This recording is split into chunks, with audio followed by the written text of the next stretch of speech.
buenas tardes. Muchas gracias a todos por venir. Soy Lucía Gorjón y soy investigadora económica. Seguramente muchos de vosotros no tengáis del todo claro a qué nos dedicamos los investigadores económicos. Voy a intentar que os vayáis a casa entendiendo un poquito mejor mi profesión. Yo, en concreto, evalúo políticas públicas. ¿Y eso en qué consiste? Bueno, pues miro si una política económica y social ha tenido el impacto deseado, si ha tenido un impacto indeseado o inesperado, si sirve para lo que pretendíamos, cómo se puede mejorar, etc. Y en concreto he terminado mi doctorado hace medio añito y gran parte de mi tesis se centra en evaluar la renta de garantía de ingresos, la RGI, en el País Vasco. Y de eso va esta presentación. Os voy a contar un poco los resultados principales que he encontrado. Como todos sabéis, estamos saliendo de una crisis gigantesca, la conocida como Gran Recesión, y esta crisis ha dejado a mucha gente en situación de pobreza y de exclusión social. Por eso, precisamente, se habla tanto últimamente de los sistemas de renta mínima como una posible solución. La RGI es precisamente un sistema de renta mínima. Antes de contaros qué impacto tiene, os voy a contar en qué consiste. La RGI es un dinero que se le da a los hogares que cumplen unos requisitos. El primer requisito y más importante es que no tengan ingresos o tengan pocos ingresos.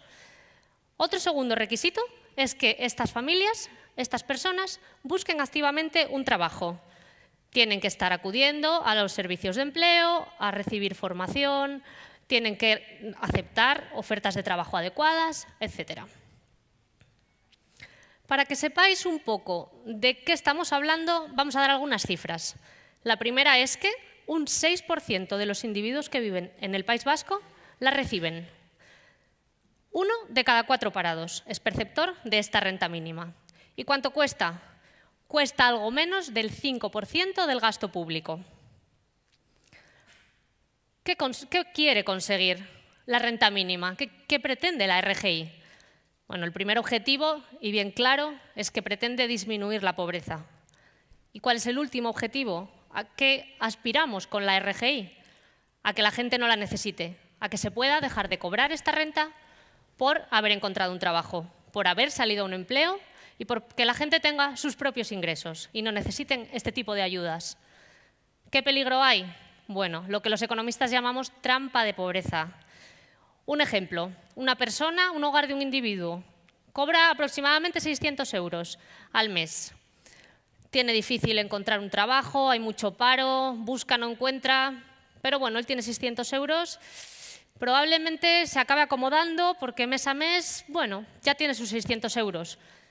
Esta persona cae en la trampa de la pobreza. Yo, personalmente, y seguro que casi todos los que estáis aquí, no nos gustaría estar en esa situación. Y precisamente esto es lo que hay que evitar, que la gente que recibe este tipo de rentas caiga en la trampa de la pobreza. Como os he dicho, lo que os voy a contar aquí es el resultado de una investigación científica, en concreto, parte de mi tesis doctoral. La primera pregunta que quiero contestar es, ¿realmente la RGI cumple su objetivo de reducir la pobreza?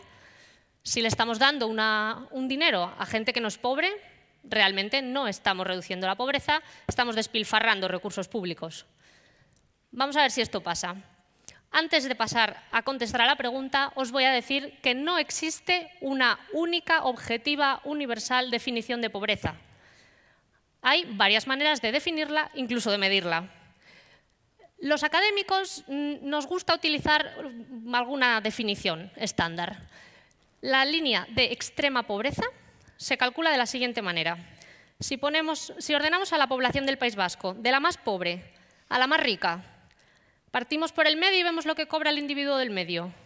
El 40% de lo que cobra el individuo del medio va a ser la línea de extrema pobreza. Toda la gente que cobra menos que ese individuo es extremadamente pobre, de acuerdo a lo que los académicos entendemos por extrema pobreza.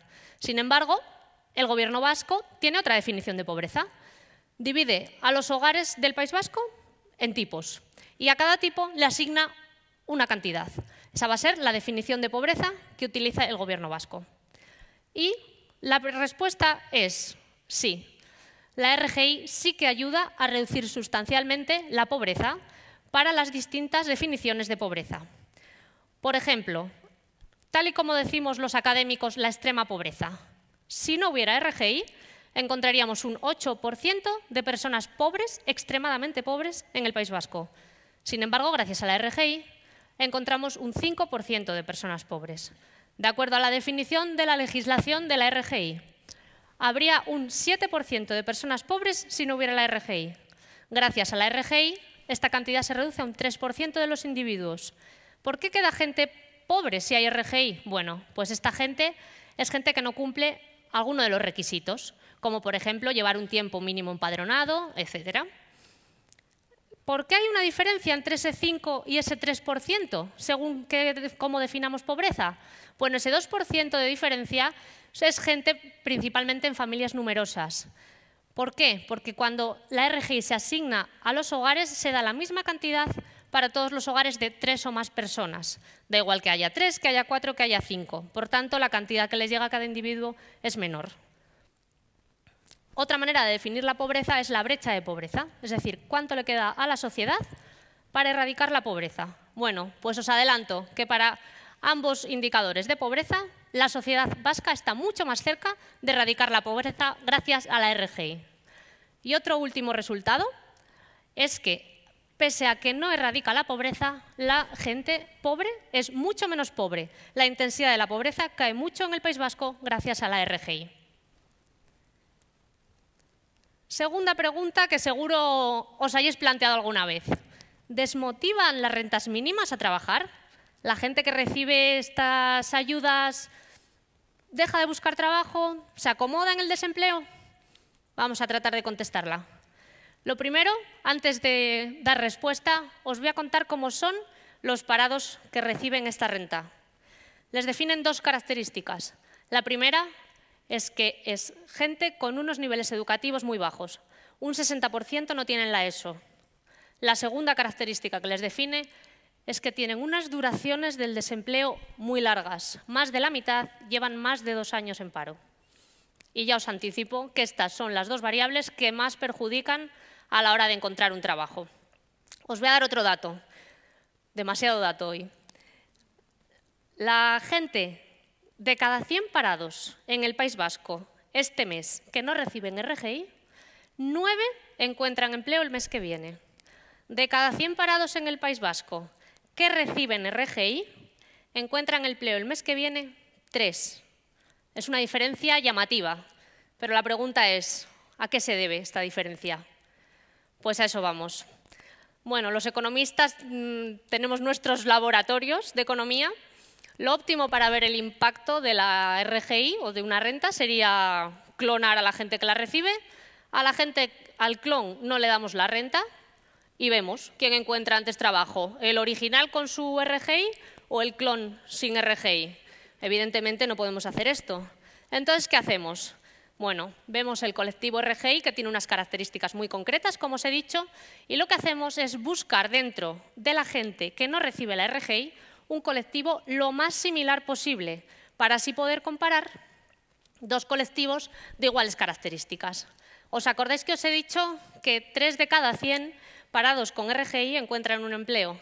¿Sabéis cuántos de ese grupo muy similar, pero que no recibe la RGI, encuentran un empleo? 3 de cada 100. Es decir, no es la RGI la que retrasa la salida a un empleo, son las características de los perceptores lo que les hace tener unas tasas de salida a un empleo tan bajas. Cualquier otro colectivo con las mismas características que no recibe la RGI tiene las mismas tasas de salida a un empleo. La última pregunta. ¿Os acordáis que os he dicho al principio que la gente que recibe la RGI tiene obligación de acudir al paro, recibir sus servicios, hacer cursos de formación, estar buscando activamente un empleo? Bueno, pues tendremos que saber si sirve de algo. ¿Realmente estos servicios que da Lanbide les están ayudando al colectivo RGI a encontrar un trabajo? Bueno, aquí me gustaría poner un poco de hincapié en un tema. Solo el 40% de los perceptores de RGI reciben servicios, pese a que hemos dicho que es obligatorio. Si es un parado que puede llevar 4 años en desempleo, con estas tasas de paro, la crisis, los conocidos tampoco encuentran trabajo, lo más normal es que esa persona tire la toalla. Precisamente para este tipo de gente, para los parados de larga duración, es donde más importante es que los servicios de empleo estén encima, que intervengan y que les ayuden para evitar este tipo de situaciones. Dicho esto, voy a pasar a contestar a la pregunta que os he dicho. Parecido a lo que hacemos antes, utilizando una metodología muy similar, tenemos un colectivo de RGI que recibe servicios del paro y otro colectivo RGI que no recibe los servicios. Hacemos igual que antes, buscamos dentro de esos que no reciben los servicios los más parecidos posibles a los que sí. ¿Y qué encontramos? ¿Y qué encontramos? Que cuando comparamos dos colectivos similares, los que reciben servicios de Lanbide tienen mucha más probabilidad de encontrar un trabajo. Es decir, sí, es muy útil, es importante que los perceptores de la RGI acudan al paro a utilizar esos servicios de orientación, de seguimiento y, en concreto, encontramos que la formación a los perceptores de la RGI les duplica la probabilidad de encontrar un trabajo. Y hasta aquí mi presentación. Espero que os haya gustado y espero que os vayáis entendiendo un poco más a qué nos dedicamos los investigadores económicos. Muchas gracias.